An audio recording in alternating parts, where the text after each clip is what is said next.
Things are gonna get crazy!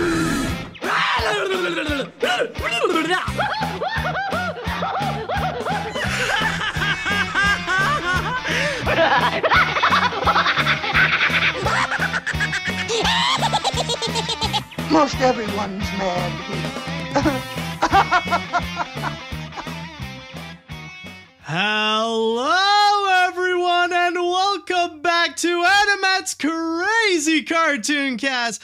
How are you all doing today, people? I hope you all had a wonderful weekend right now.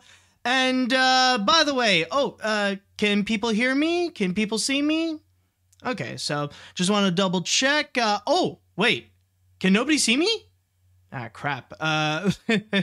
Yeah, sorry about that, folks. Hold on a sec. I think, well, let me just fix something up.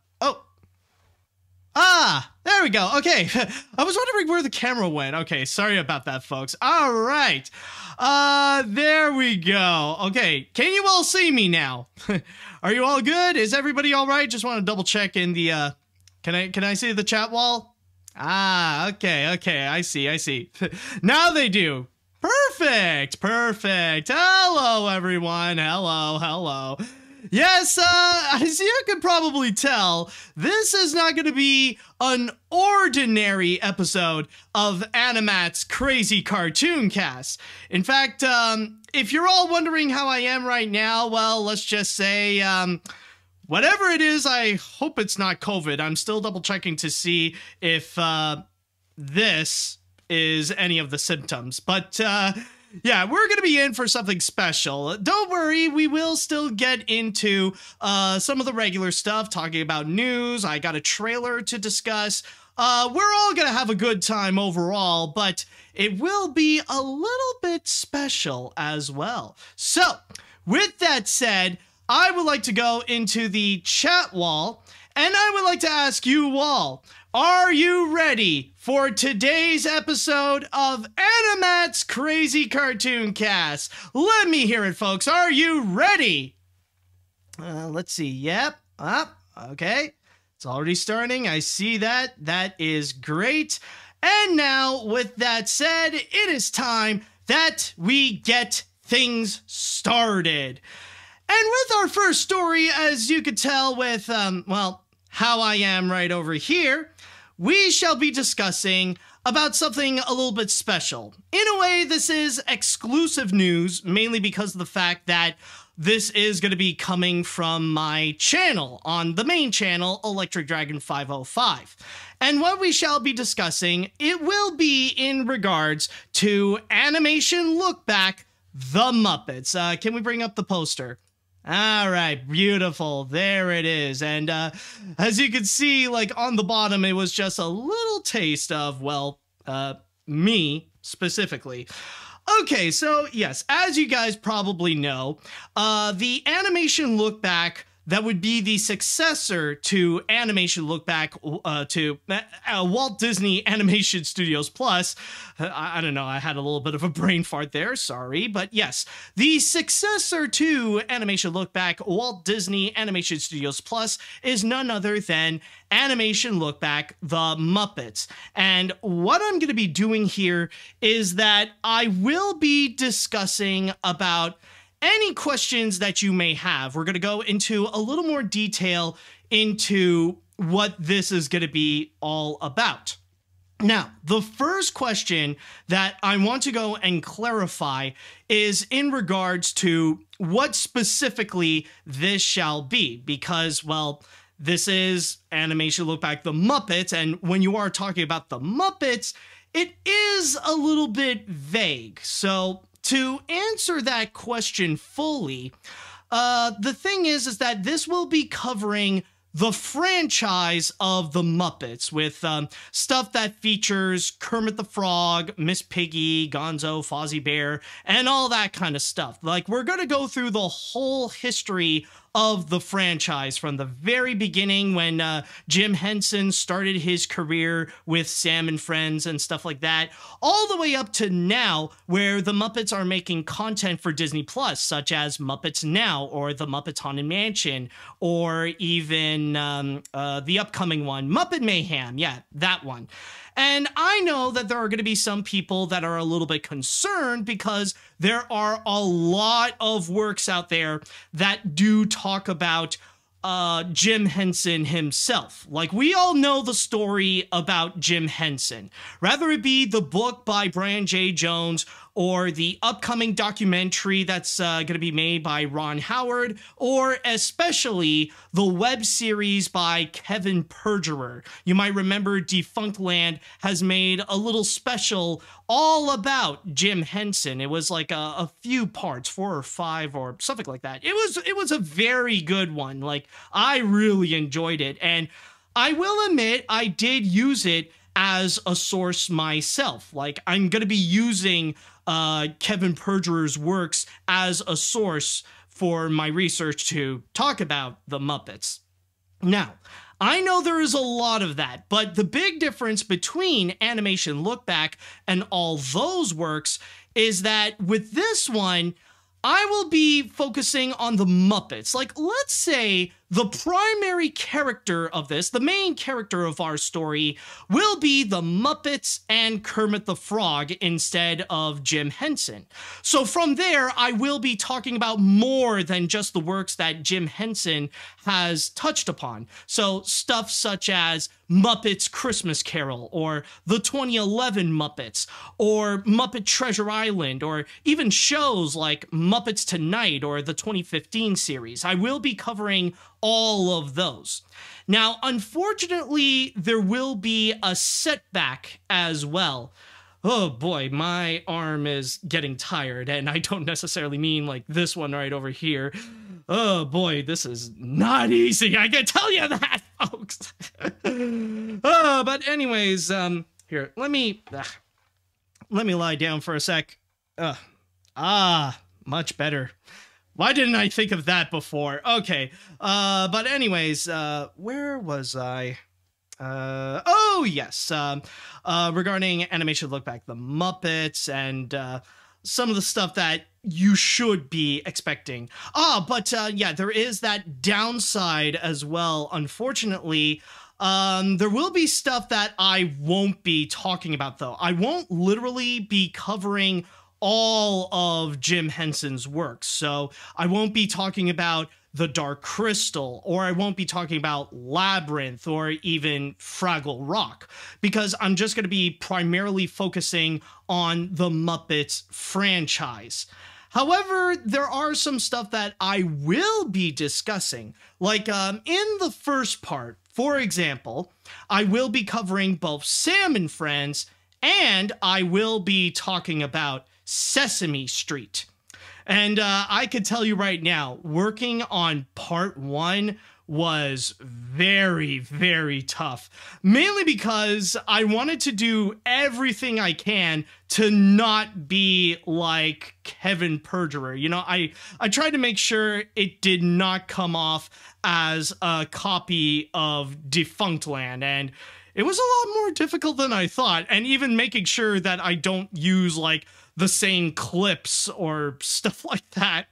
Oh boy, like it was very difficult, and it took me like several weeks just to make part 1 alone. I am almost done with it, by the way. It just needs a few more revisions. And yeah, oh, and not to mention, like, just real talk here, this. Me, yes, okay, this right here, what you are seeing with the Animat puppet, holy crap. Puppetry is hard, folks. Like, it is honestly difficult. I know, so, like, some people are even asking, did I make this puppet? Holy crap, no, folks. I mean, I wish I was that talented, but this is actually made by a guy named Bo and his team called My Custom Puppets. You can actually go and find them on Etsy, and I can tell you right now, I do not want to talk about how much I paid for this. Seriously, it's not cheap. It's one of the most expensive expenses that I've done for my videos in general. Not the most expensive, but absolutely up there. Like, it will be among the top 5. That's all I could say. Hopefully the investment will be worth it, though. But anyways, back to what I was talking about. Yes, now, to answer some questions that you may have regarding Animation Look Back, The Muppets, how many parts are there gonna be? Now, in terms of that, I have tried to make an estimate. I tried to calculate how many parts there could be, because the thing is, it'll be exactly like Disney Plus, where they will each be around 30 minutes to about an hour, like somewhere in between that timeline for each of them. And I have estimated that there'll probably be around 9 parts. Now, that's not the exact same number. It's like a give or take kind of thing. Like, what I wanted to do is make sure, like, I only put up like a map, like, to figure out which parts that I'd rather want to do, like how many parts will there be and which subject I shall be talking about in each of them. There is a high possibility that there could be like 8 parts or 7 parts, and there could be some that's like, or there is a chance that there might be 10 or 11. But for now, I will say the average will be around 9. And as for their releases, I pretty much want to try to make sure it's like before, where I want to do 1 part per month. And I know that's not going to be easy, and chances are it's not going to be like every month there will be a new one. Sometimes I might have to do a different release date, and like I have to do like delays. That could be a possibility, but for now I want to put my focus on once a month, like 1 part per month. And from there, I guess, well, I can't really think of anything else to add here. So how about I pass it on to you guys? Yes, to the chat wall. I want to know from you. If you have any additional questions that you would like to know in regards to Animation Look Back, The Muppets, please write it down in the chat wall. Like, I want to pass on the mic to you. So if you have any other concerns, if you have any other questions you would like to know regarding Animation Look Back, The Muppets, please ask right now. All right, so I gotta tell you, doing this and trying to control the computer, it's not that easy. Okay, anyways, we got one here. While your look back will be mainly about the Muppets and maybe Sesame Street, will you quickly talk about other puppetry shows such as Spitting Image? Well, I mean, it depends. Like, are they a part of the Muppets? Oh, no, wait. No, okay, like, I'm not gonna do, like, puppetry in general. This is just gonna be about the Muppets. I just realized what Spitting Image is. No, I'm not gonna talk about that. I don't even want to touch that, because Spitting Image, holy crap. I've seen some of the puppets in there. They are horrifying. Holy crap, no. It's not necessarily Muppet-related, so I can gladly skip that one. Okay, let's see what other questions. Considering the Muppets have cameoed in so many other properties like Emmett Other Jug Band Christmas, Big City Green, Overcooked, will any of them be mentioned? Well, I would say yes, like they will be mentioned. There's not going to be like a whole segment for themselves. Like, I'm not going to do like a whole history of Big City Green, but I will mention like, oh, Kermit made a cameo in Amphibia, or Fozzie voiced in Big City Green, and stuff like that. So that's just a few examples. So yeah, I will mention a few, but I'm not going to mention, I'm not going to like fully dive into everything. Let's see, what else do we got? How long do you think the Muppet Look Back will be? I technically already answered the question. It's like give or take 9 parts. Each of them will be 30 minutes to an hour each. Like a good example for part 1, that's going to be around 37 minutes, give or like more or less. And most of it, like more than half, is actually going to be all about Sesame Street. Seriously, that thing is like almost 20 minutes long. It's one of the longest segments I've ever done for Animation Look Back since the Fantasia ones. Let's see, what else do we have? Would Toucan LDM be involved in this? Sadly, no. The unfortunate thing is that there won't be any animated segments like before. I guess, like, in exchange, you'll have me. You'll have the puppet Animat. Sadly, Logan has retired from doing his cutout animation, and he is pursuing his own animated series that he is going to be working on. So I definitely wish the guy the best of luck. An extremely talented fellow, and very much played a big role in making Animation Look Back Disney Plus to what it is. Let's see. Are you going to talk about Avenue Q? Haven't thought of that. I don't think so, but we'll see. What else do we got here? I've already answered. Here we go. I'm pretty curious to see where it goes.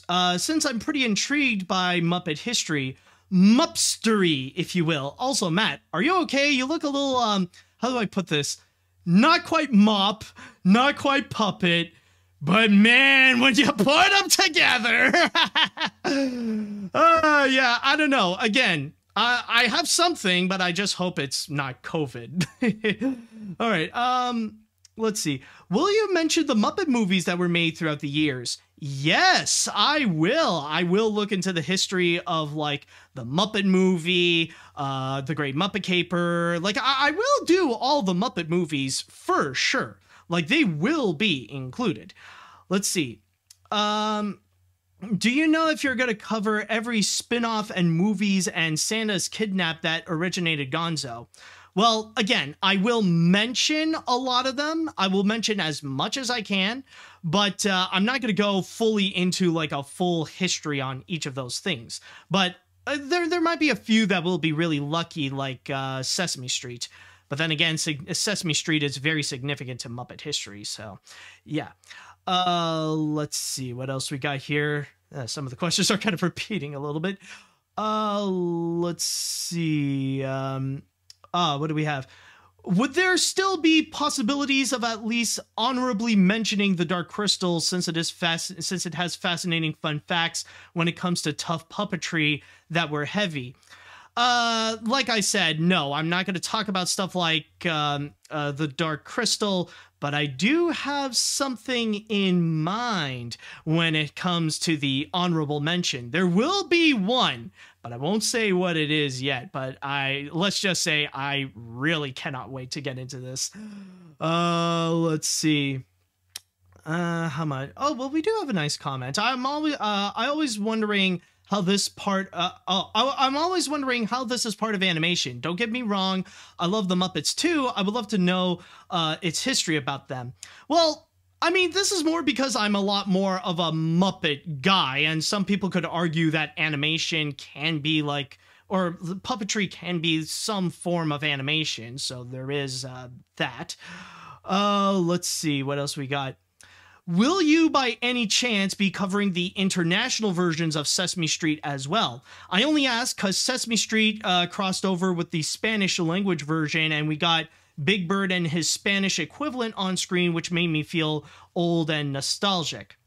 Well, in that regard, I will mention that there have been international versions, and some of them have been very significant, like the South African version that had the first ever HIV positive Muppet. So I will mention that, and there's like a whole bunch, like Arabic Sesame Street or a Japanese Sesame Street even. Let's see, do we have any other questions? Let's see. Covering Sam and Friends at Sesame Street. Well, that's part one. Let's see. Are the 9 parts going to be weekly or monthly? Will you talk about the coffee commercials? Yes, I will mention in part 1 about the Wilkins coffee commercials. And like I said, it is going to be monthly, but there is a possibility that I might delay and skip a month to have more time. I mean, no, I can't do weekly because these things take a long time to make. Like, I think it's been like over a month or 2 that I just made part 1 alone. Let's see. I think I'll go and answer one more question. Let's see. I didn't hear some parts of what you said. Is it going to be just like Animation Look Back Disney Plus, where you talk about projects starring the Muppets? Or is it going to be like Looney Tunes, where you talk about each character? No, it's going to be like Animation Look Back Disney Plus, where I'm going to be going into the history of the projects, like The Muppet Show, or The Muppet Movie, or Sesame Street, or 2011 Muppets. It's going to be more like that. Let's see. I'll go into one. Let's see. Oh, okay. I'm gonna get answered that one. Yeah, because there's always gonna be that one question I've been anticipating for this. Which animation look back are you gonna do next after the Muppets? Blue Sky Studios, Osamu Tezuka, Kingdom Hearts, or Cartoon Saloon? Okay, I'm just gonna say this right now. I don't know. I have yet to decide what's going to be the next animation look back after this.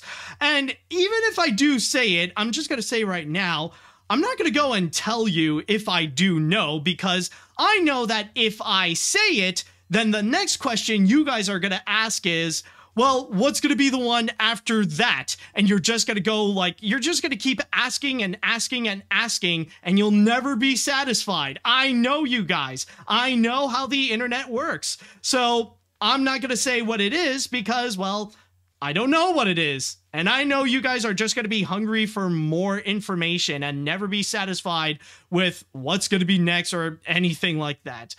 So yeah. Oh, and one more thing that I do want to state is actually going to be regarding the release date. I have officially mentioned that the first part, at least, will be coming out on June 10th. Or at least that's how it's going to be publicly on YouTube. So the YouTube release will be on June 10th. But at the same time, on Patreon, you will get an early access where you will see it on June 8th. So just keep that in mind, mark your calendars. So that's less than a month, and I'm very excited for the release of that. So tune in very soon for Animation Look Back The Muppets, and hopefully the comeback of Animation Look Back will be worth it. Okay, I think, well, anyways, I think I gotta go. I just need to go and make a quick transformation. So, whoop. Ah. Hi guys. Okay, let me just go and yeah, honestly, I just need to go and quickly comment here. Oh boy, let me just move that aside. Okay, there we go. Okay, now let me just quickly fix something up. All right, there you go. I am back. Okay, now yeah, I just need to go and comment that puppetry is not easy. I think like that's a pretty common fact for many people out there, but yeah, like puppetry was not easy. Like even for that segment, just like trying to hold up the puppet itself was extremely difficult, and it's like really taxing on the arm as well. I mean, I've been working out, like, you know, I've been doing my proper exercises to make sure that I keep myself healthy and to, you know, to keep my arms strong. But the thing is that with puppetry, like, it really is a massive test of endurance. So that was not easy to do. And by the way, it actually took me several days in order to, like, get a good shot or a good few shots for part 1. Because, like, I will admit, like, right now my puppet skills are a bit amateurish, per se. I will admit to that. Like, I'm sure even like puppet experts or puppet masters will probably look at part 1 of Animation Look Back the Muppets and they'll say like, oh yeah, no, like this guy is doing it all wrong. But yeah, like it took me a long time at least to get like a satisfactory look of it, to at least like something that looks good with me and the puppet. But yeah, honestly, it's no easy task, but hopefully the results will definitely pay off well when when part 1 is going to be coming out on June 10th.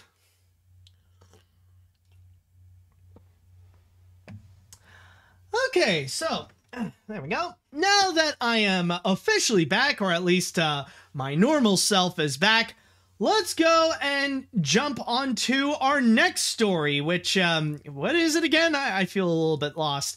Oh, yes. The next part. Okay.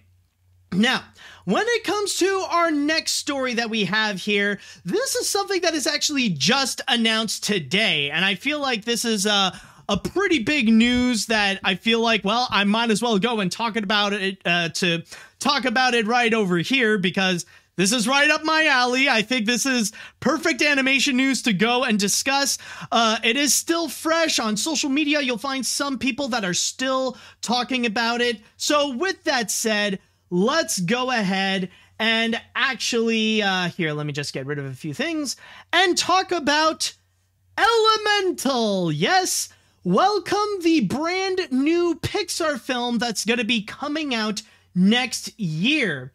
And as you could tell, this is actually a movie called Elemental. And for those of you who are wondering what Elemental is all about, well, let me go and quickly summarize this for you, reading from my source on Deadline, as it states, right over here, Elemental journeys alongside an unlikely pair, Ember and Wade, in a city where fire, water, land, and air residents live together. The fiery young woman and the go-with-the-flow guy are about to discover something elemental. How much they actually have in common. Now, with that said, I would like to go and say, hold on a minute if you guys are going to go and make your Avatar jokes. I know that, like, with water, fire, earth, and air, that it is very easy to go and pull up the Avatar The Last Airbender jokes, but as you could see from the concept art that they have released, that is actually not the case. Because the thing is, it's not people that are all about the elementals. It's actually about anthropomorphized elementals. This is the first concept art that they have shown.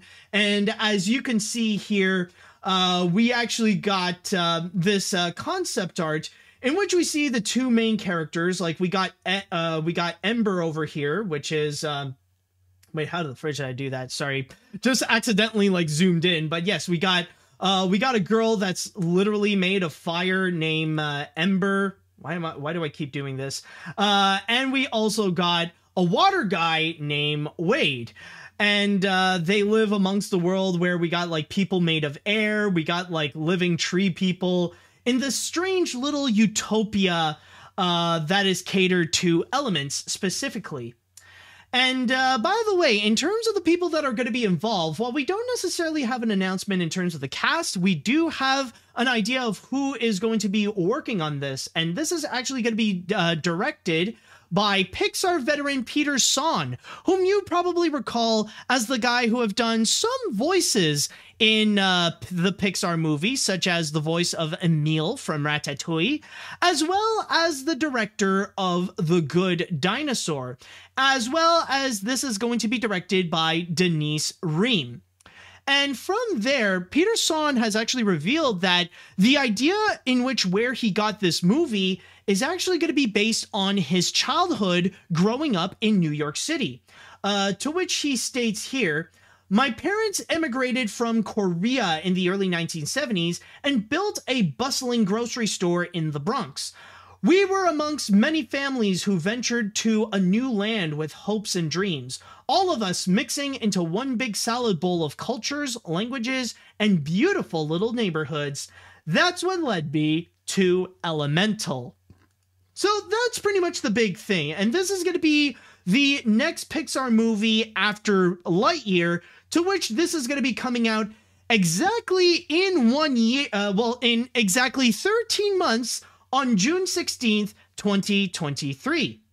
And again, this is the brand new Pixar film. This is just announced today, and you'll see that there are a lot of discussions happening on social media where some people are definitely on board with it, and some people, well, they are against it, especially when you do consider the fact that this is directed by Peter Sohn, who did direct Pixar's first and so far only box office bomb, The Good Dinosaur. And I get it, like, a lot of people feel like, you know, it's starting to feel like there's a bit of a major pattern going on with Pixar with what they are doing. Like, it used to be like a major meme about the fact that they would take anything and they would give them feelings, and that's how they would go and make their movies. Like, with Toy Story, what if toys had feelings? Or Monsters, Inc., what if monsters had feelings? Or WALL-E, what if robots had feelings? Or even Inside Out, what if feelings had feelings? And now we've literally got, what if the elementals had feelings? What if air, fire, water, and land somehow, what if they had feelings? Like, I get it. So far, like, the premise that we have, it is a little bit vague, and some people are arguing that right now Pixar is running out of ideas with this one. But then again, like, the more that I go into it, the more that I look into this, personally, I feel like it is pretty promising. I mean, already there are the benefits of what you can do with the elements, and so far from the concept art that they have showed us, it looks like it's going to be a little bit like Zootopia, except where Zootopia caters a lot more to anthropomorphic animals. This one, it looks like they've built an entire city that caters to people who are the elements. You know, basically, like, to water people, to fire people, to land people, and to air people. Like, they basically made this entire metropolis that is catered to those specific people. So already I could see the creative benefits that do come from this, even though, like, we don't necessarily know a whole lot of info regarding this. But also, I will say, another thing that does sell me a little bit into this idea is actually the fact that this is going to be a personal story from Peter Sohn. The fact that this is actually going to be based on his own childhood growing up in New York. And I don't know about you guys, but I feel like this is another pattern that we are recently seeing coming from Pixar. Like, now we are seeing a little bit of a trend of Pixar movies that are inspired by the director's childhood. And so far, those movies, they got a pretty solid track record. I gotta say right now, like, that doesn't necessarily mean the fact that we see a pattern, it's a bad thing. So far, like, when Pixar would do stuff like that, they end up pretty good. Like, we've seen recently with Enrico Casarosa when he did Luca, when he talked about his childhood, about growing up in the Italian Riviera. Or another example, just recently actually, is with director Domee Shi when she talked about growing up in the early 2000s in Toronto with Turning Red. And those movies, I gotta say, they are awesome. Like, they're not masterpiece level with what we got, like, with Soul or the Toy Story films and stuff like that, but they are still extremely good in their own right. And if those are any indicator to how Elemental is going to be, then I think we could be into, we might be in for something that could be pretty solid. And again, I know that so far, this is something that is freshly announced. This is the first time we've ever heard about this. And I understand there is a lot of skepticism. There is a lot of hopeful aspects to it. But for me personally, I feel like with the information that we have right now, I feel like this is promising. You know, I feel a bit optimistic about this one, that this could turn out pretty good. I mean, it is coming from Pixar after all, and Pixar so far has a really great track record, especially after the John Lasseter era. So far they're doing very well with this new generation of Pixar movies. Like, even if the movies don't come out as amazing, they still come out as very enjoyable and really likable. And so far with the premise that they do bring up with the elements, it is pretty open to a lot of creative possibilities that they could do. And the fact that this is going to be another personal story coming from a Pixar director, you know, it's something that I'm definitely on board with, especially with how we've seen that recent trend going very well for both Disney and Pixar. So yeah, honestly, I will say, again, I am pretty optimistic about this. Now, yes, there is that chance that maybe it's going to be bad, maybe it's going to suck, but so far from the ideas that they got, I'm on board with it. I don't know if this is going to result in an amazing Pixar film, but I don't know. I think like, I'm going to be open to this, and we'll see how this goes when the movie shall be released next year on June 16th, 2023. All right, so with that said, I would like to go and ask you guys, how do you feel about Elemental? Are you guys a lot more skeptical and you don't think this is a great Pixar film, or you don't think this is a great idea for Pixar? Or are you optimistic and you think this could be another great addition? Let me know what you guys think on this. Okay, let's see what we got here. So, and this is coming from someone literally named Pixar Girl, so keep this in mind. So I'm excited for this. I'm especially excited that Son is actually directing something since Partly Cloudy. I like Good Dinosaur, but Son was a replacement director rather than a full director. Honestly, I think it'll be visually interesting and as an expanded version of the spirits from Frozen 2. This movie doesn't have to be an adventure fantasy, but personal stories about characters, though I'm afraid that Avatar fans and their obsession to make Western animation into anime. Now, honestly, yeah, as much as we can joke about the fact that there are elements, like a lot of people will initially think about, you know, a lot of people right now will initially think about Avatar: The Last Airbender, but I think this is something that we need to give it time, because so far the premise is still extremely vague. We don't really know what it is. Like, this is literally the concept making its first public impression. So I think we will have to wait and see, but I don't think this is a case where this is going to be like another Avatar: The Last Airbender clone. So, yeah, like I think for now people will just go and, you know, get their jokes aside from it, but I think it's going to be a little bit different than that. Let's see what else we got here. Well, color me excited. The fact that the director of The Good Dinosaur does have me a little cautious. I know it wasn't his fault that it turned out how it did, but I love the idea of an elemental love story, and the world itself is pretty intriguing. But to be fair, I'm just surprised that Pixar is handling an adaptation of Fireboy and Water Girl. I like the game, so I'm not complaining. Also, that's what it is, because like I've seen a lot of people making that comparison, bringing up that image of Fireboy and Water Girl. I just never knew where that actually came from. But yeah, like, and you guys actually do bring up a very good point. The fact that technically this is going to be Peter Sohn's true directorial debut. I mean, The Good Dinosaur, partly why that didn't necessarily work out as well as it probably could have, is because, well, it had a very troubled history. This was Bob Peterson's idea. It was his project that he originally came up with, but then there were a lot of complications, and then Peter Sohn had to step in order to be the director to fully finish that movie off.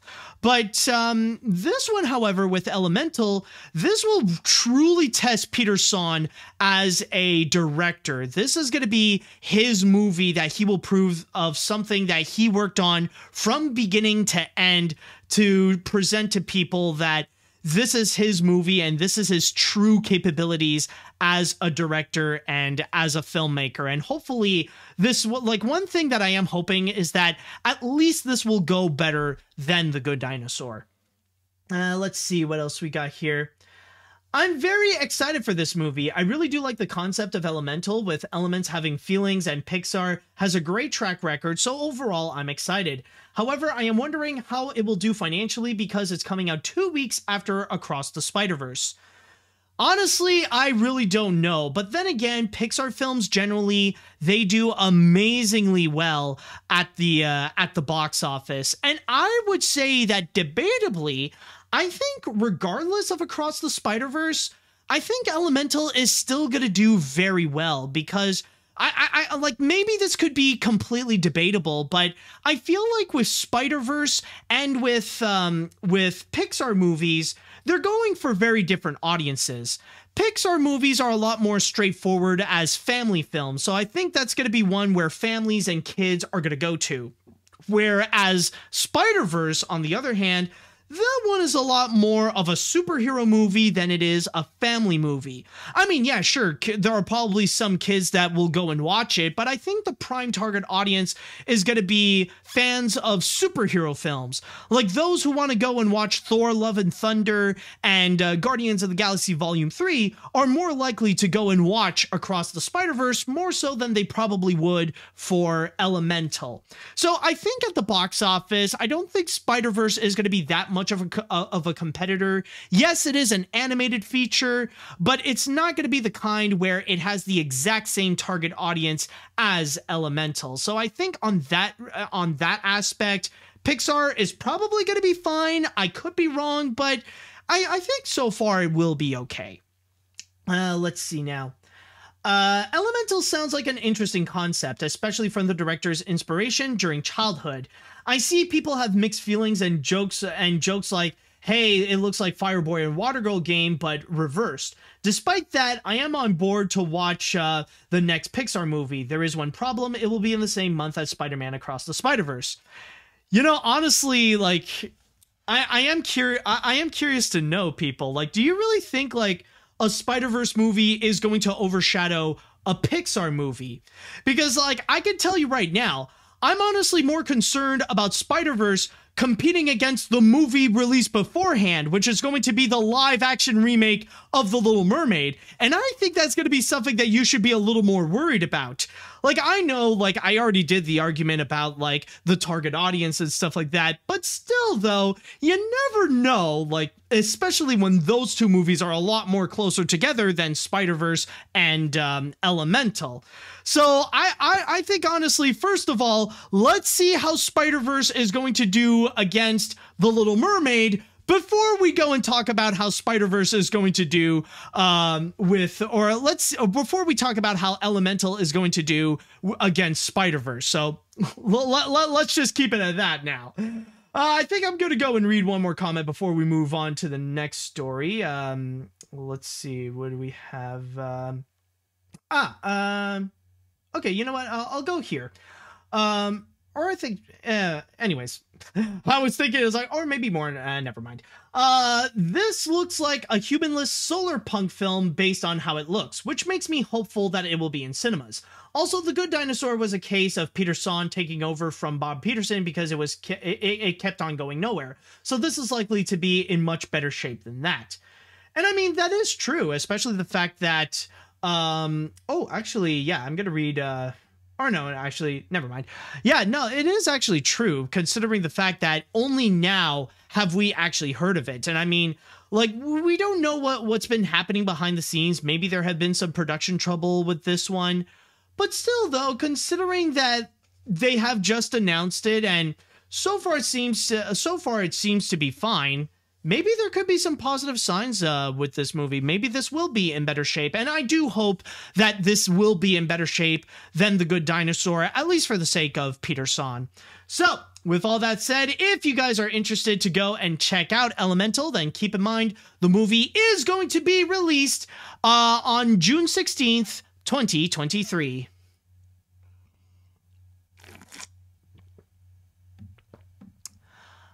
Okay, so let's now go and move on to our next story. And we actually got a trailer that we are going to go and check out.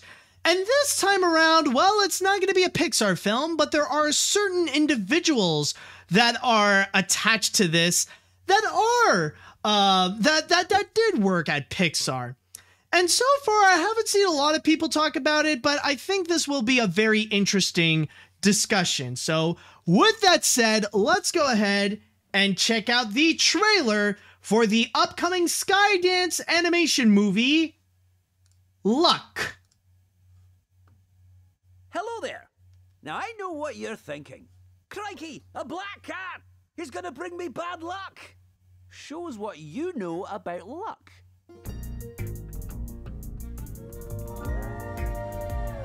Let's drop some knowledge. Luck is different all around the world, like in Scotland, where a black cat like me is considered very lucky. Remember, kids, don't try this at home. Name's Bob, by the way, and this is the land of luck. Morning, Jerry. We work behind the scenes to create those wee lucky and unlucky moments that make up your everyday life. Like these guys, an entire team thinking up the jammy luck, that kind that makes you feel like $1,000,000. Okay, maybe $100. Of course, then there's the other team, working on the not-so-jammy kind of luck. And they sure love what they do. Well, you humans are a complicated lot. And that's why things run so smoothly here, because no human has ever stepped foot in this place. And with a little bit of luck, they never will.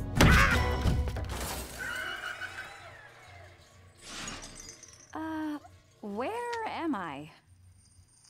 Oh, you gotta be kidding.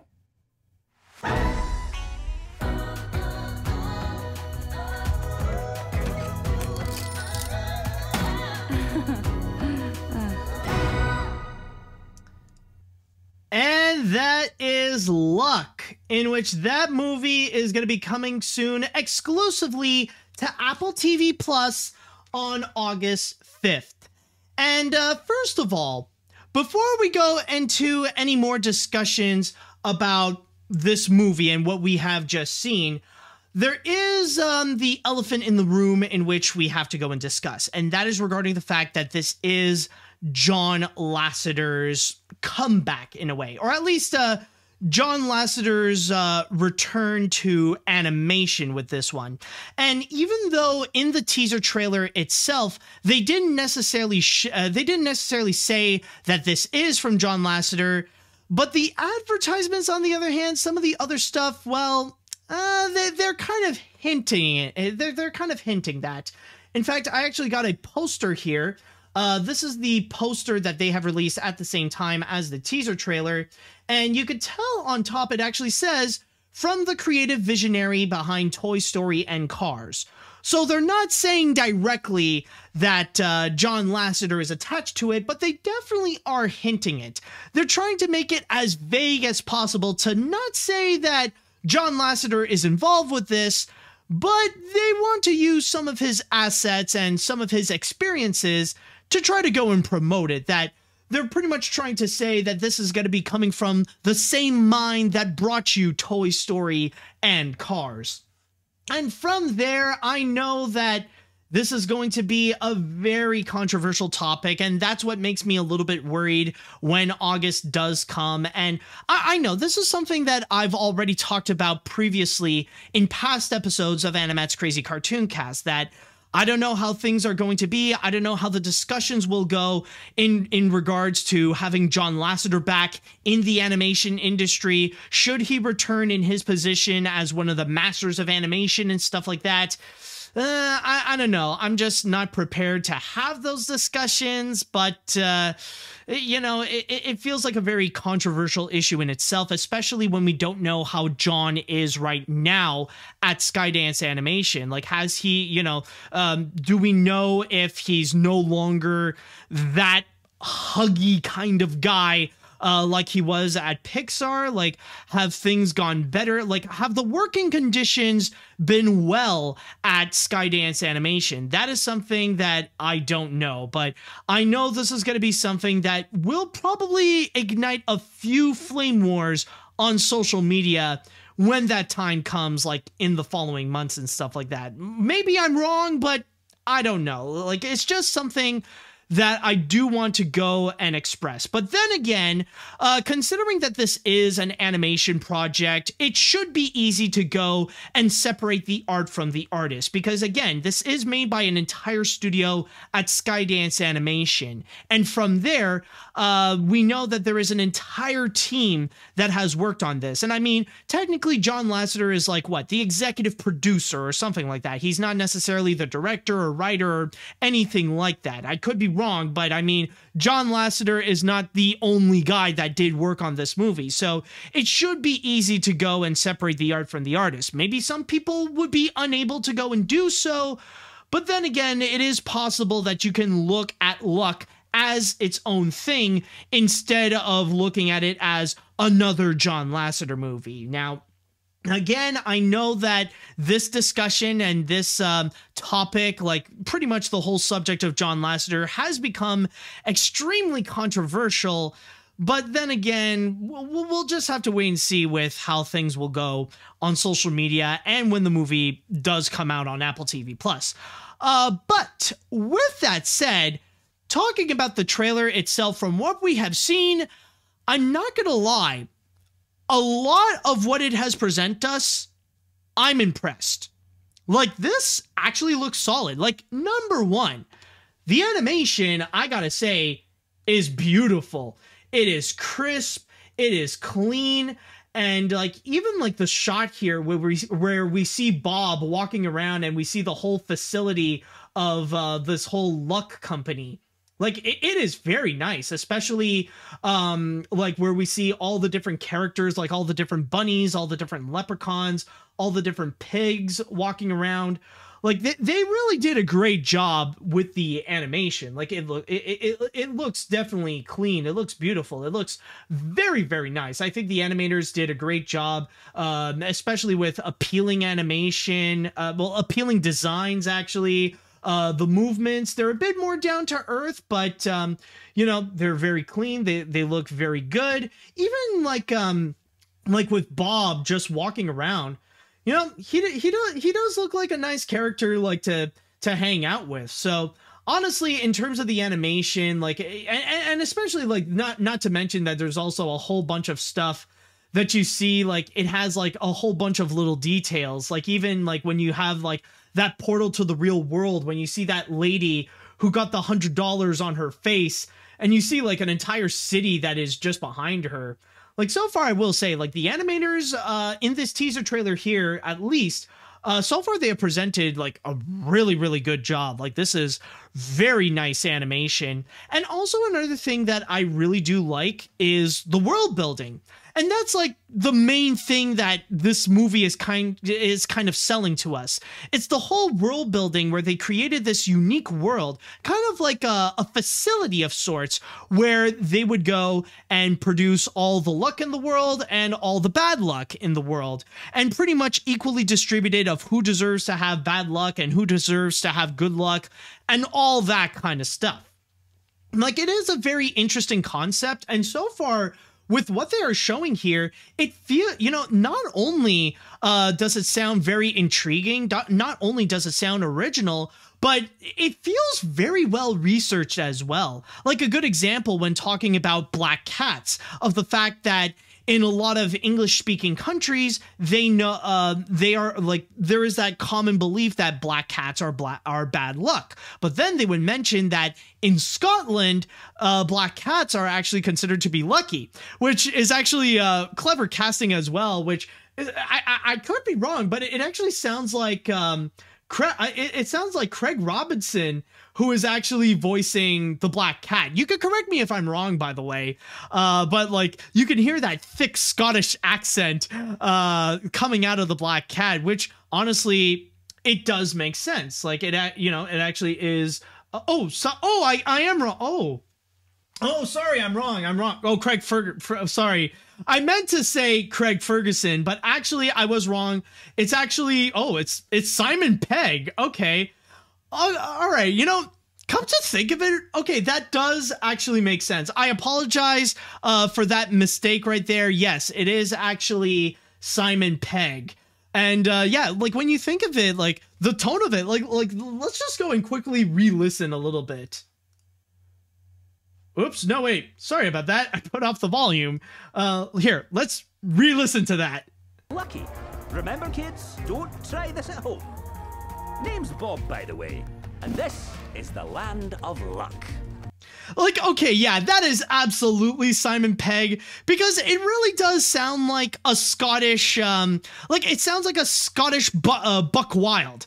That, like, honestly, now that you guys told me that it is Simon Pegg, like, now I'm just listening to it like, oh, that is absolutely him. Like, yeah, that really is the guy. Like, I thought they would go, like, considering that they talked about, like, a Scottish, like, how Bob is Scottish and how, like, black cats in Scotland are lucky. Like, I thought it was Craig Ferguson for some reason. I don't even know why I even said Craig Robinson. I am so sorry about that, folks. But, yeah, anyways, as I was saying, back to what I was talking about with the whole aspect of, with the whole thing about luck. Yeah, in here, it feels very well researched, where they really looked into the superstition of luck, of what is considered to be good luck and what is considered to be bad luck, and actually made a very strong combination to create this very unique world. And honestly, in that regard, I'm liking it. I think, honestly, with what they have here, it's, you know, honestly, there's a lot of promise with what they are delivering. But then there is one criticism that I do have, and this could be something that could honestly break the movie, and that is in regards to the story. Now, they didn't necessarily they didn't necessarily say that there is a story here, but they did hint of a possible idea of what this is about. And in here, like right at the end, you get a little bit of an idea that apparently the story is that this human character enters into this luck facility when technically she shouldn't be. And my biggest problem with that is that this is such a cliched plot line that I've heard so many times again and again and again. And even in mainstream animated features, they have used this plot line before. And I'm sure you have heard of this, that, you know, the plot line of a human entering into this magical world where they normally shouldn't be. We've heard about this before in Monsters, Inc., in Fern Gully, in Hotel Transylvania. And you could probably think of a few examples, not just in animated features, but maybe even in animated shows or even in live action films. Like, it's a very common trope that we have heard so many times before. And honestly, like, it can get tiring. Like, there are a few ways that you can make it original, that you can make it fun, but hearing that this is going to be the plot line of this right here, that's the part where I feel like that's going to be the thing that will crush this movie's relevancy. That this will be, you know, like with that kind of narrative, that's going to be the thing that will turn people off.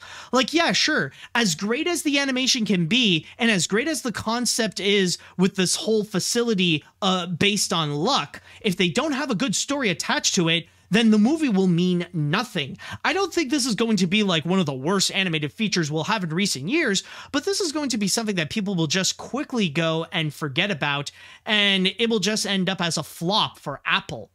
So from here, honestly, that's why I feel overall with luck, I'm just rather mixed with it.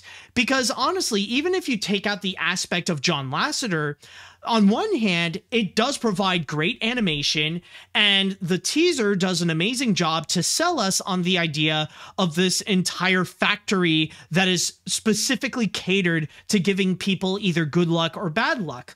But on the other hand, if the story is any indicator, this is not going to be that great of a movie. It might not have as much originality, and it's going to be highly dependent on its novelty on the whole luck concept, instead of actually giving us like an engaging story with likable characters or anything like that. If they don't have proper execution to the story, if the script isn't good, then honestly, this whole movie is going to be meaningless. So honestly, I don't know. It could, I feel like with this one, it could really go either way. It could turn out great. It could turn out really bad. But honestly, who knows? It's going to be a factor where we will have to wait and see. And speaking of waiting and seeing, well, keep in mind, if you are interested in checking out this movie, then keep in mind that the movie will be coming out on August 5th, exclusively on Apple TV+. And with that said, I would like to go into the chat wall, and it's time that I want to ask you all, how do you guys feel about this trailer or the teaser trailer of Luck? Are you guys sold and you really want to go and watch this? Are you guys a little bit hesitant, especially with the John Lasseter factor? Let me know what you guys think on this. Let's see what we got here. On one hand, I do enjoy the premise of an entire company that is in charge of all the good and bad luck in the world. The animation is really crisp, and I do love the details, like mentioning that black cats are considered lucky in Scotland. On the other hand, the story of a human entering a world is cliched as hell, and the fact that John Lasseter has his fingerprints on it will certainly turn off a lot of people. I'll probably wait and see when we get more details about this movie. All right, fair enough. Let's see what else we got. It's gonna be hard to separate the art from the artist in terms of Lasseter's involvement, but I'll say that this does look intriguing. The story's a little basic, but the concepts are pretty creative and I like some of the jokes, so I might give it a go. Also, I can't be the only one who thought that the cat was voiced by Craig Ferguson at first. Oh well, at least we know this is this will be the better of Simon Pegg's animated movies this year. Yeah, ironically enough, like, it's not the one that is from Disney, it will be the one from John Lasseter. But yeah, like, you guys get, like, I mean, you can't blame me for mistaking Simon Pegg with Craig Ferguson in this case right over here, especially when, like, without even thinking that it was Simon Pegg, it's just like with the thick, high-pitched Scottish accent, like, my mind was thinking, like, oh, this sounds a lot like Gober from How to Train Your Dragon, so it probably is Craig Ferguson. But no, it turns out to be Simon Pegg, and now, like, you tell me that it is Simon Pegg, it's like, oh yeah, like, this is absolutely Buck Wild, but with a Scottish accent. Let's see now. What else do we have here? Okay. Wow, the teaser trailer for Luck impressed me a lot. At first, I thought the movie will be stop motion when Bob the Cat showed up, but the animation visuals are colorful and the art style is smooth. As for John Lasseter, we will have to wait and see how his reputation goes during his animation career at Skydance Animation.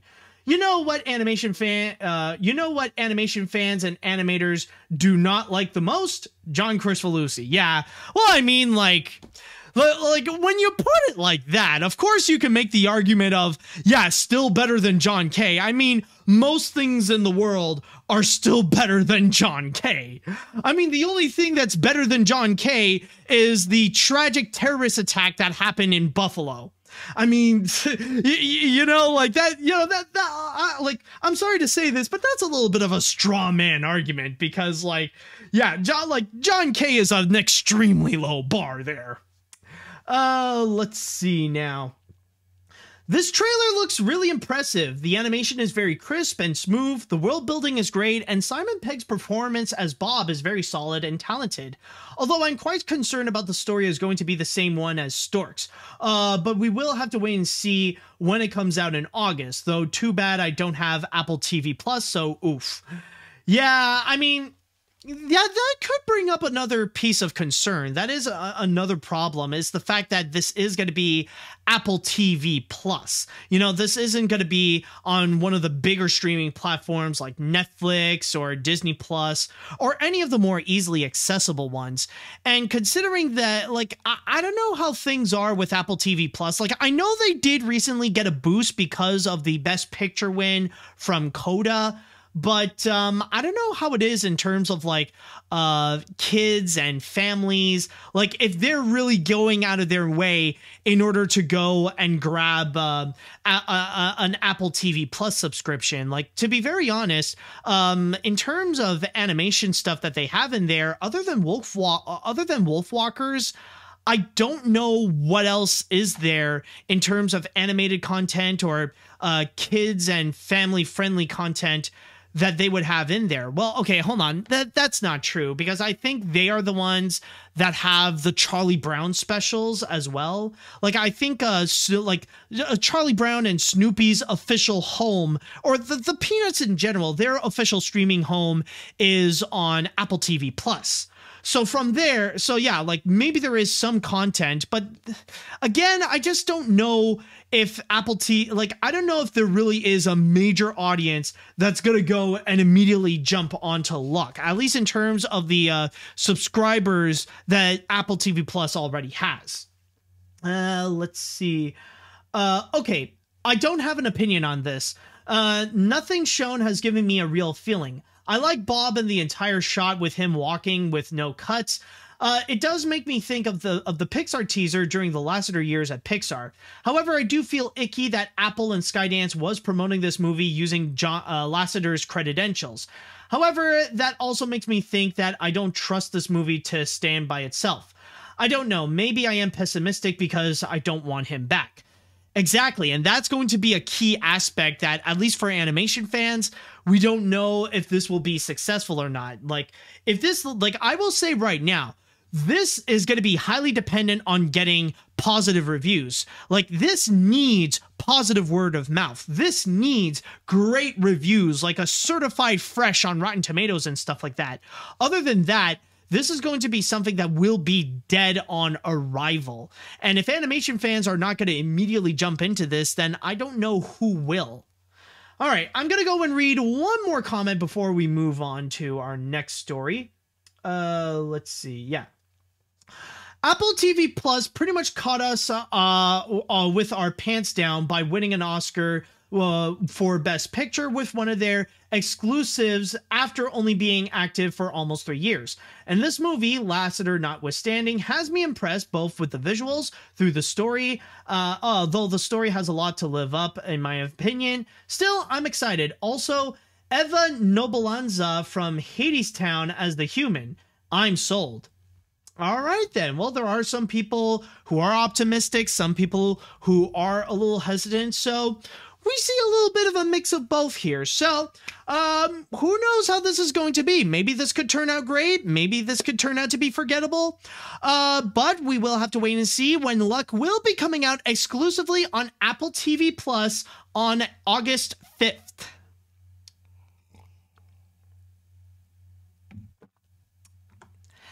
And so, folks, we are pretty much at the point where, yes, believe it or not, it is the grand finale. I know this is not necessarily a major week with a whole bunch of animation news, but this one, however, I feel like this is going to be a special story to talk about, like a big grand finale here, because considering that it is one of the most talked about things that did happen last week, and I have a lot to go and discuss about.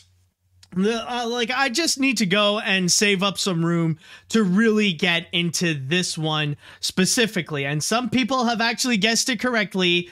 Let's go into the controversial story that happened last week, and let's get into the copyright bill. Yes, for those of you who haven't heard, for those of you who don't know what happened last week, Republican Senator Josh Hawley has announced a brand new bill that would pretty much be a complete reform on the copyright system, to which he calls it the Copyright Clause Restoration Act of 2022. And what that is going to be is pretty much reinstate the original copyright laws back like how it was back decades ago, where the longevity of a copyright is only going to be up to 56 years. In fact, let me go and read you specifically from my source here about what this is all about. Or actually, well, no, I think I've already summarized it here. Senator Josh Hawley on Tuesday proposed legislation that limits copyright protection to 56 years. According to the Copyright Clause Restoration Act of 2022, the law would retroactively apply to existing copyrights. Now, one major reason as to why he is doing this, of course, this is going to be targeting towards Disney, especially with the fact that Disney has played a very significant role in shaping today's copyright laws. And for the longest time, they have played a significant factor into extending how long companies can hold the copyright. In fact, there's a little passage here on my source on The Hollywood Reporter, even mention about the whole recent history with Disney and how they've changed things up with copyright laws. With the copyright of Mickey Mouse set to expire in 1984, Disney lobbied to reform and secure the passage of the Copyright Act of 1976.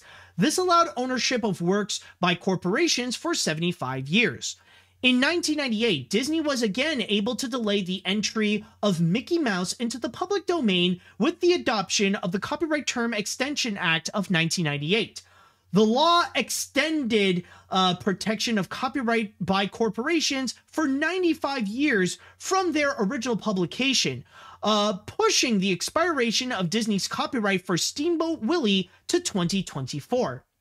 And of course, the big focus here is in regards to Disney. Primarily Josh Hawley, considering that he is a more Trump-supporting Republican politician, he did this as an attack on Disney because of Disney's response to the Don't Say Gay bill, where they decided to side with the LGBTQ+ community to protect their rights instead of blindly agreeing with Florida Governor Ron DeSantis with the Don't Say Gay bill that he put up. And from there, Republicans have been on a massive hate campaign against Disney and pretty much igniting this massive culture war to pretty much present the American Republicans versus Disney and their quote-unquote woke culture that they are enabling. So that's pretty much the whole reason why he is presenting this entire law, especially with the fact that the original copyright of the, well, not the original copyright, but the copyright of the original Mickey Mouse, that doesn't necessarily mean Mickey Mouse in general. That just means the Mickey Mouse that appeared in Steamboat Willie and Plain Crazy will soon be entering upon the public domain. Now, the first thing that I would like to go and comment, I just want to get this out of the way. And one thing that I just want to go and mention is regarding my concerns with how Disney is still handling the situation. The fact that they are still pretty quiet about how Republicans are just attacking them again and again and again, especially with some of the more extreme ones. The fact that things have gone way too far with the protests that have been happening outside of like the Walt Disney Company or Disneyland and stuff like that, or even at Walt Disney World, down to the point where now some people, some of these like Republicans against Disney are now carrying Nazi flags like in the entrance of Walt Disney World and stuff like that. And not to mention the fact that they would keep on pretty much calling anybody who disagrees with them child groomers. That basically, if you don't agree with them, then you're pretty much a pedophile. And the fact that Disney kept silent it feels like it's pretty problematic right now, because now it feels like Disney is just enabling Republicans in doing so. The reason why that this whole culture war has been escalating is because Disney is letting them do this. And I feel like with this silent treatment, like it's going to be at the point where it's going to be more problematic with them. The fact that they're still they're letting these Republicans happen again, like this is still going on because Disney is letting them still happen. And honestly, there has to come a point that Disney needs to do the right thing to stand up and actually say something and point out that this behavior is wrong, and maybe even do some additional actions on top of that. Because honestly, I can imagine that this behavior right now, if this type of behavior that the Republicans are giving towards Disney, if they go towards anyone else, it's going to be a complete disaster. Especially, can at least Disney stop the extreme allegations? You know, can they stop the extreme actions? Like, can they point out to say that it is wrong to call people groomers over things that they disagree with? Can they at least call out on that? But for now, it feels like the silent treatment that they are giving, it feels rather dangerous. And if something extreme does happen, like if there would be a mass shooting that would occur at the Magic Kingdom, then honestly, I feel like that would be the point where Bob Chapek and the Walt Disney Company is partly responsible, because they didn't do anything to stop the escalation that is happening from here. So that's just something that I need to go and comment. I feel like inevitably Disney has to go and say something. They can't play the silent treatment for long, because what's going to happen is that it will escalate to the point, it's just going to go and escalate to the point that what we have just recently seen in Buffalo is going to happen at a Disney property. And really, Disney will have no one but, they will have no one to blame but themselves and Bob Chapek for not acting upon anything sooner. And I feel like it's something that Disney needs to do, because this is like, at this point, it's no longer a political thing. It's about doing the right thing. And I mean, like, when you're at the point where you're accusing people of calling them child groomers because they support the LGBTQ plus community, like, that's no longer politics. Like, right now, you're just desperate in order to commit ethnic cleansing, okay? Like, that's just flat out, that's objectively wrong right there. All right. Now, with that said, going back into the law that Josh Hawley has proposed in Congress, and he proposed to the government with this whole copyright thing, I think we can pretty much all agree that this is like the reasoning for this. The reasoning for this are objectively stupid, and they are extremely petty. Not to mention that there is something that is kind of idiotic, where it's not going to do that much harm towards Disney. As much as everybody is talking about the fact that because of this bill, it's going to put Mickey Mouse's copyright in danger. But there are a few issues with that logic, because number one, again, it's not going to be affecting Mickey Mouse. It's just going to be affecting the original design of Mickey Mouse, like the really, really early ones that were from the old black and white days. The Mickey Mouse that appeared in Plane Crazy, and the Mickey Mouse that appeared in Steamboat Willie. And not to mention the fact that Disney is still going to have the copyright of all the other iterations of Mickey Mouse, like the modern Mickey Mouse that was created for Fantasia. Like, Disney will still have the rights to that, or even like even like the modern design, like the Paul Reddish Mickey Mouse. They will still have the copyrights to that. And not to mention the fact that even if something like Steamboat Willie will go into the public domain, like even if you take away the entirety of Mickey Mouse's copyright, like the entirety of Mickey Mouse is in public domain, technically Disney will still own Mickey Mouse, because not only is Mickey Mouse copyrighted, but Mickey Mouse is also trademark, and there is no limit to maintaining a trademark. So Disney will still have the rights to Mickey Mouse no matter what. Maybe it won't be copyright, but they will still have the trademark of the iconography of Mickey Mouse. So it's not like Disney will completely lose Mickey because of this entire situation. But then there is one factor that I just need to say about this entire copyright bill. There is something that I just need to mention with this idea about a bill that will pretty much shorten the length of copyright protection from 95 to 56 years. I don't know about you guys, but am I the only one that feels okay with this? Am I the only one that actually feels like this is actually a pretty good idea, actually? Like, no joke, when you do think about it, it's not really that bad of an idea to actually shorten the length of copyright protection down to 56 years so that more content and that more stuff could actually become public domain much quicker than we would ever expect. Like, it is on purpose that was done for like 95 years, because that would mean it would literally be an entire lifetime that it would remain having a copyright before it would even go into public domain.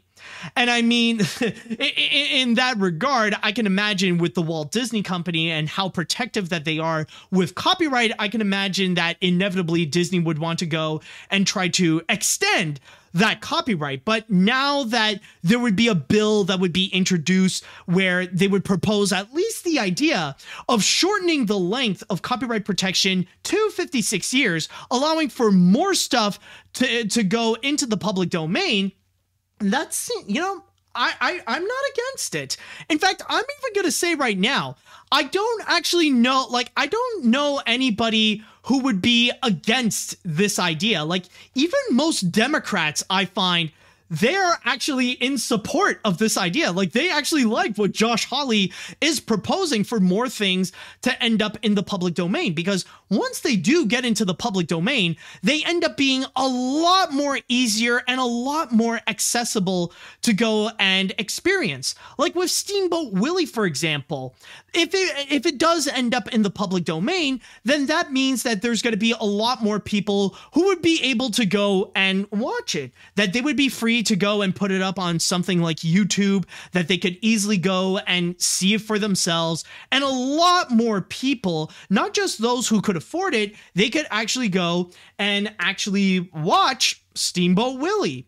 You know, they could see it for themselves. And not to mention the creative aspect of it. Like, I know this is a part where this is going to be like a bit of a double-edged sword per se, but in that regard, I feel like from there, it gives creative people a lot more liberties to go and do whatever they want with it, that they could actually take Mickey Mouse in order to go and produce their own products, in order to make like their own remix, in order to go and make music out of Steamboat Willie, that they could go and make their own animations related to Steamboat Willie. And ironically, in a way, it actually does help prolong the life of Steamboat Willie, that it's not going to be caged under Disney's copyright, that now the public can have their hands with it and that they could do whatever they want, giving new life to Steamboat Willie and kind of like change up Mickey Mouse, the Mickey Mouse imagery into something that is completely new, that is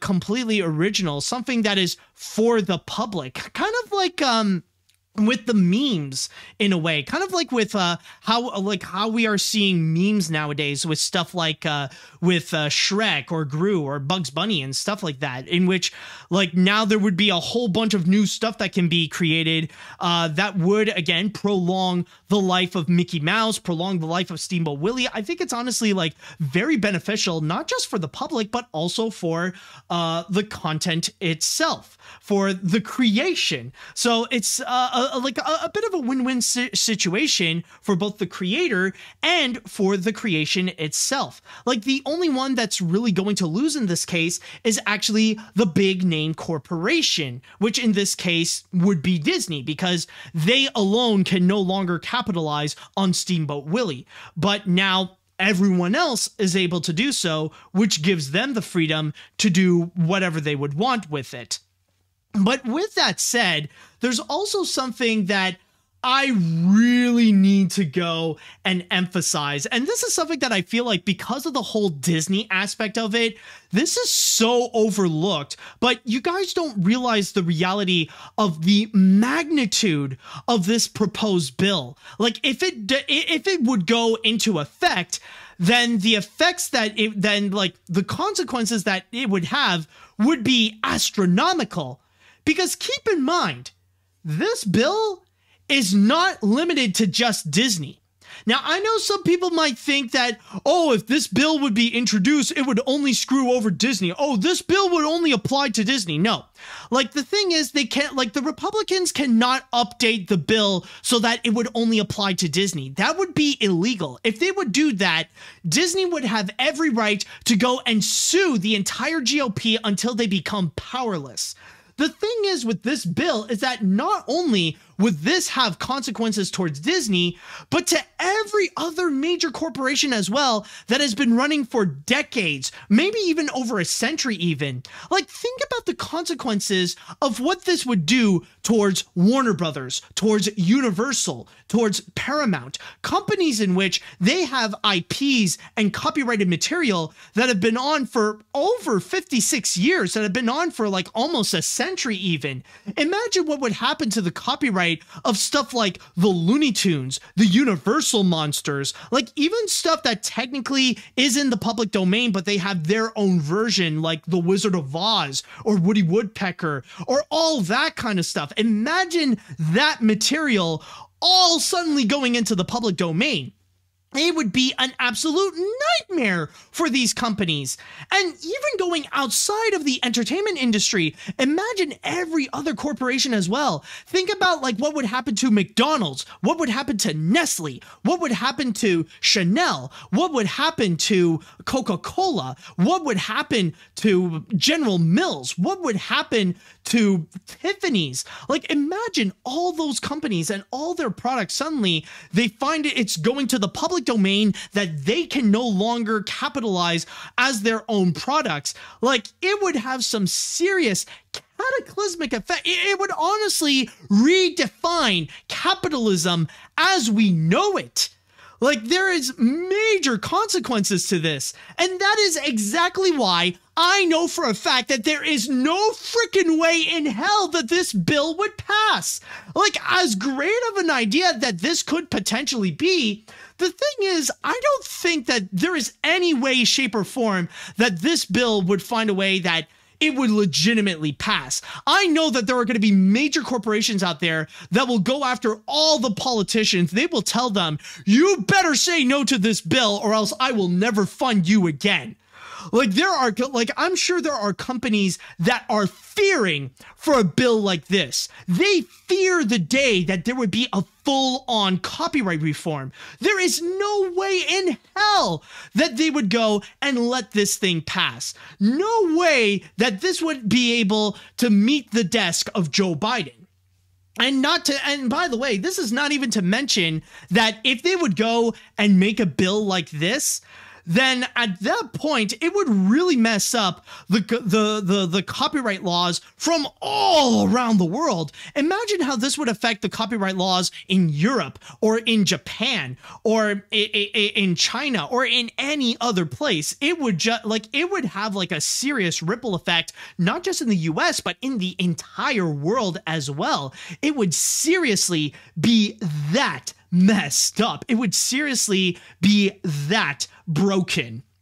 So honestly, by this point, you might be wondering though, like, if there is no way that this bill would be introduced, and if it would cause that much of a cataclysmic effect in both copyright law and in the capitalist system, then why even introduce this bill in the why even introduce this bill in the first place?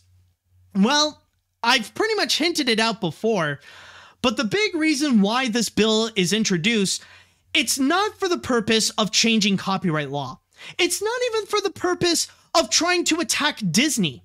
All this is something that I've previously talked about. It's all about the illusion of winning. That's all it is. It's just for the illusion of winning. This is nothing more but to add fuel to the fire of this imaginary culture war that the Republicans have against Disney, because Disney did not obey Ron DeSantis when he did that very bigoted Don't Say Gay bill. And from there, all Republicans are pretty much turning against Disney, and that's why you see this flame war against them of how Disney is so quote-unquote woke, or that they need to be canceled, or they want to see punishment. Like they want to see some true punishment against Disney because of how they are progressive, of how they are catering to non-white people. You know, basically, like, they want to punish Disney for not catering exclusively to just just American conservatives.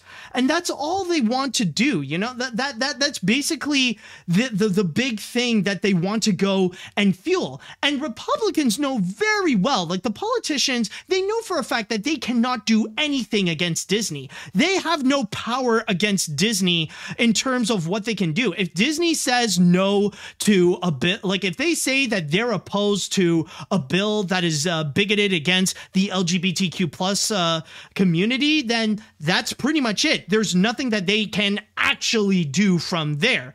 All they can do is just complain about it on social media. But in order to make it look like Disney is receiving consequence, they would go and create these outlandish laws that would go against Disney that actually would do nothing, because they know for a fact that it would not be passed, or that there are ways to go around, that there are ways for Disney to go around it so that they wouldn't face consequences whatsoever. And if you don't believe me, then all you have to do is look at the comments that these Republicans have done in regards to the entire bill. Like, check this out, for example. Like, when Josh Hawley is the one that introduced this bill, like the comment that he has made in regards to this, like, check it out. You'll notice something that is a little bit familiar. He states, thanks to special copyright protection from Congress, woke corporations like Disney have earned billions while increasingly pandering to woke activists. You see that? Josh Hawley is pretty much trying to use the same vocabulary in order to trigger conservatives to immediately be on his side. Like he would go and immediately use trigger words such as woke, like woke corporations or woke activists, in order to antagonize Disney. And he's not the only one either. There's another example that this article on The Hollywood Reporter proved, and that is regarding Jim Banks, in which he wrote an open letter to Bob Chapek, and he used a lot of different trigger words. Like, check this out. He pretty much wrote that he denounced the company for capitulating to far-left activists through hypocritical woke corporate actions. Again, more trigger words. And he even goes on by saying, given Disney's continued work with a communist Chinese regime that does not respect human rights or U.S. intellectual property, and given your desire to influence young children with sexual material inappropriate for their age, I will not support further extension applicable to your copyrights, which should become public domain. He's not writing this for Bob Chapek exclusively. Like, this is a letter that he wrote to the public. It's for his base to go and read and to see the trigger words that he would use, such as far left activists, woke corporate actions, communist Chinese regime, or even sexual material inappropriate for children. Using all these buzzwords, using all these trigger words in order to keep their base riled up. And that is the whole point of this entire bill. It's not to actually give Disney punishment. They know for a fact that this bill will never happen, ever. Like, it's not going to happen. Like, as great as it sounds, like, they know for a fact that there is no way that this is going to pass.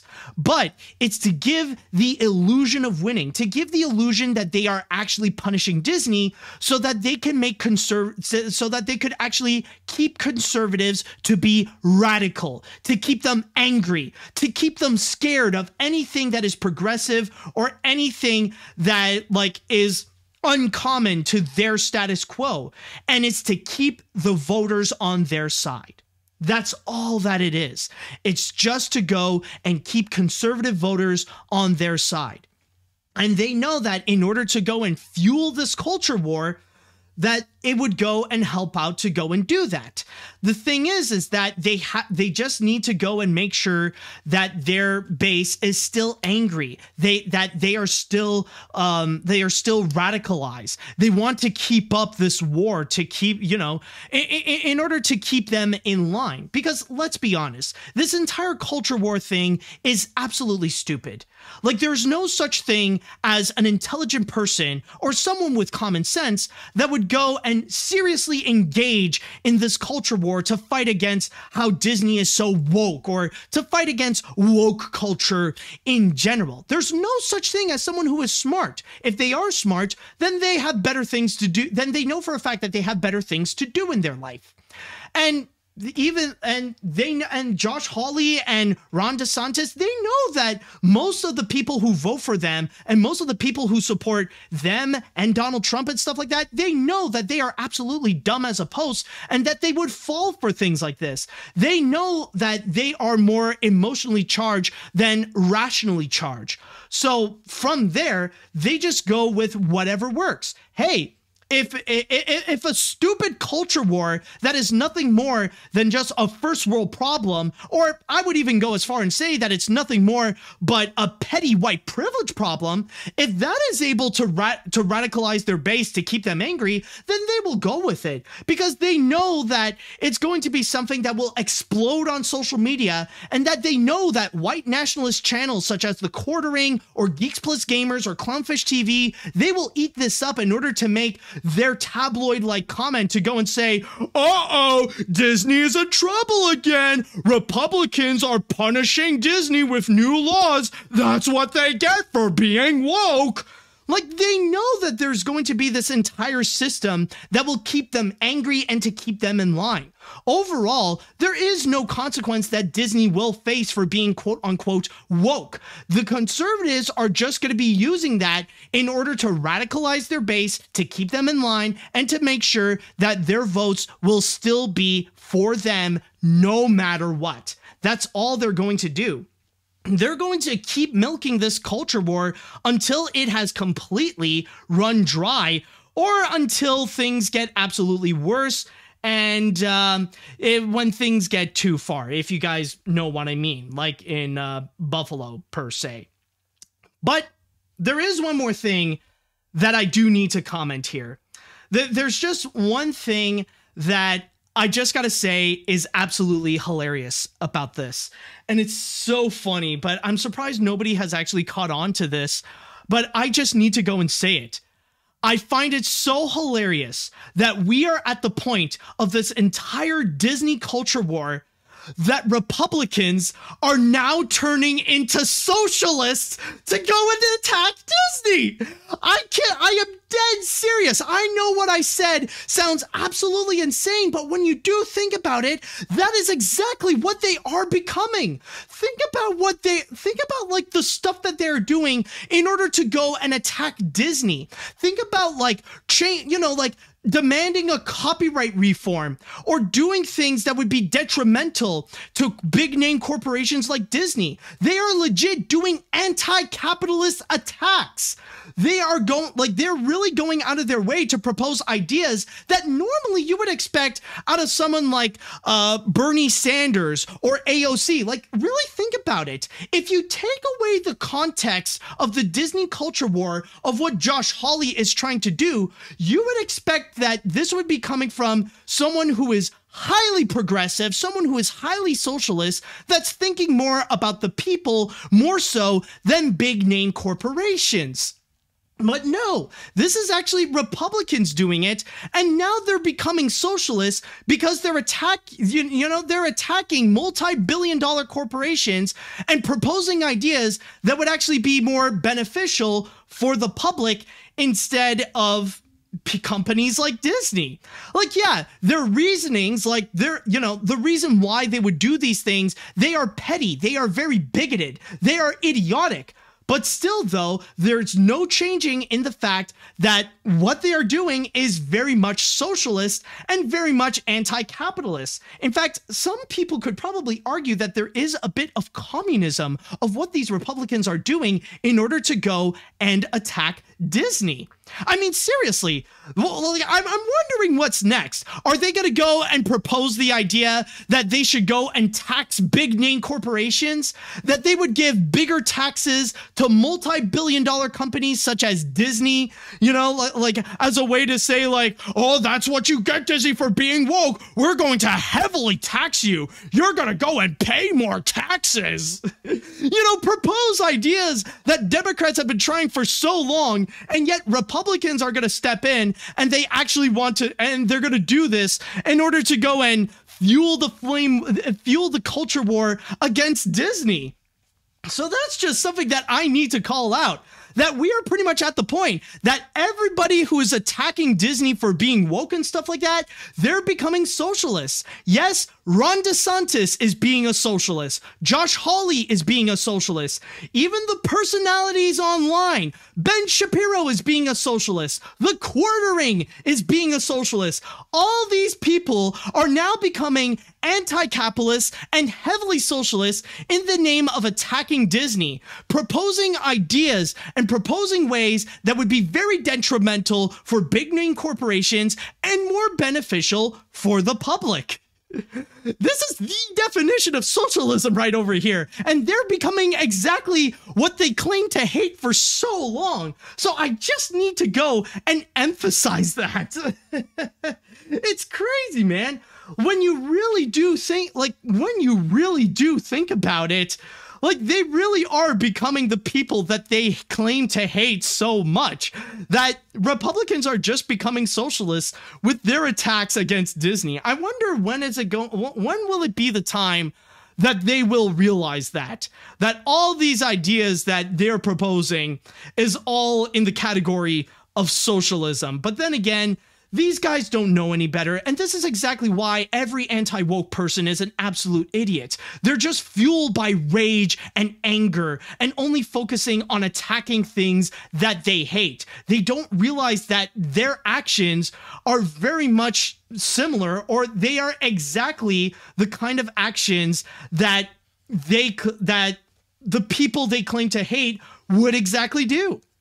So that's just something that I want to comment. And with that said, let's go and let's talk to the chat wall. And I would like to go and ask you all, how do you guys feel about this proposed bill that Senator Josh Hawley has done in regards to copyright? I know there's a lot to talk about with this, but I would like to know your thoughts on it. Okay, let's see what we got here. Hawley is nothing but anti-American from the very beginning. From voting to reject the 2020 election votes, always voting no against what President Biden is doing that is considered a democracy, and now making a bill against Disney of taking copyright of Mickey Mouse away from the company, similar to what DeSantis is doing. If this were happening right now, if Republicans take control of Congress, then it would not just be chaos amongst many corporations outside of Disney. Ultimate chaos. Well, no, keep in mind, the thing is that they are doing these things right now because they know it's not going to happen. Like, Josh Hawley is proposing this idea because he knows it's not going to pass the bill. And he knows this bill is not going to pass in the first place. And again, they cannot do things that would specifically target Disney. Like, they cannot directly say in terms of their laws that it would only apply towards the Walt Disney Company and literally no one else. Again, that is actually illegal. And yeah, like, honestly, when I first heard about this news, I was shocked to hear that it was from Josh Hawley. Shouldn't that guy be in prison right now? Isn't he like one of the key enablers of the January 6th terrorist attack? I don't know. Honestly, he's one of those guys that should be guilty until proven innocent. Like, the guy should be in prison until, like, we discover more information, and from there we determine if this guy should still be amongst the public and should be working in politics before anything else. Like, honestly, Josh Hawley is one of the prominent examples of how the American GOP is just absolutely corrupted by this point, and like they're unapologetic in terms of like they want democracy to die and they want to rule everything, like how Kim Jong-un is doing in North Korea. Let's see what else we got here. So this is an interesting thing, but we all know how it's going to go. Josh Hawley doesn't actually care about the copyright shortening. If Disney was on his side, he wouldn't make this bill. He's doing it purely out of spite, despite how this isn't a bad idea. However, Disney is still going to win this. Plus, it's 56 years that the Lord of the Rings books would be in the public domain. Harry Potter could be in the domain for 2053. Harry Potter would leave the turf. Yeah, well, I mean, that's still a very long time. Unless Warner Brothers might do something different about it. But yeah, like the reasoning we know for a fact is extremely petty. But then again, the purpose of it, it's either that, like, again, it's either these Republicans are absolutely stupid to the point that they don't realize the actions that they are doing, and it would have much more cataclysmic consequences than just going after Disney, or they know exactly what they are doing, and they know that this is just empty promises, and this is not going to affect Disney at all, but it's just to keep their more simple-minded voters to be in line. Again, it's to deliver the illusion of winning. Let's see now. I do have a lot of doubts that this bill would pass. It would affect every single company that would use the original Mickey Mouse, and honestly, this is just nothing but a distraction, like the fact that there was a mass shooting in Buffalo. So yeah, this is nothing but culture war nonsense that needs to die, and anyone who uses woke as an insult is a freaking idiot. Oh, I absolutely agree. I mean, we're pretty much at the point that, honestly, Disney, like, inevitably Disney has to say something about it. Joe Biden made a comment of how stupid Republicans are for fueling this entire Disney culture war. I mean, if Joe Biden has said something about it before Bob Chapek would, I think there's a massive problem. And ultimately, at the end of the day, if Disney continues with this silence, I think, honestly, there would be some grave consequences towards Disney. It's like, I feel like it's at the point that Disney either has to say something about it, that they need to stand up against Republicans, or Bob Chapek is going to get kicked out. I think it's either going to be one or the other, that there could be a chance that grave consequences could happen at a Disney property to the point where the board would have no choice but to kick out Bob Chapek and replace him with someone who is willing to go and stand up and tell Republicans to just F off. Let's see what we got here. I'm not exactly an expert on copyright law, so I'll give you all the fun facts instead. There was a Paraguay company called Mickey SRL, which got sued by Disney for their usage of Mickey's face on their products. Disney shockingly lost because Mickey SRL already registered the trademark before Disney had registered the logo. As far as I know, the company is still allowed to use Mickey to this day. I did hear about that, and it is actually true. The company is still allowed to use Mickey's imagery, because you got to keep in mind, if you want to learn about copyright, you also have to learn about trademark, because there is a key difference. And even if this bill would pass, there would be very little consequence that would happen to Disney, because even if they would lose the copyright to the Steamboat Willie Mickey Mouse, they would still have the trademark of the Steamboat Willie Mickey Mouse.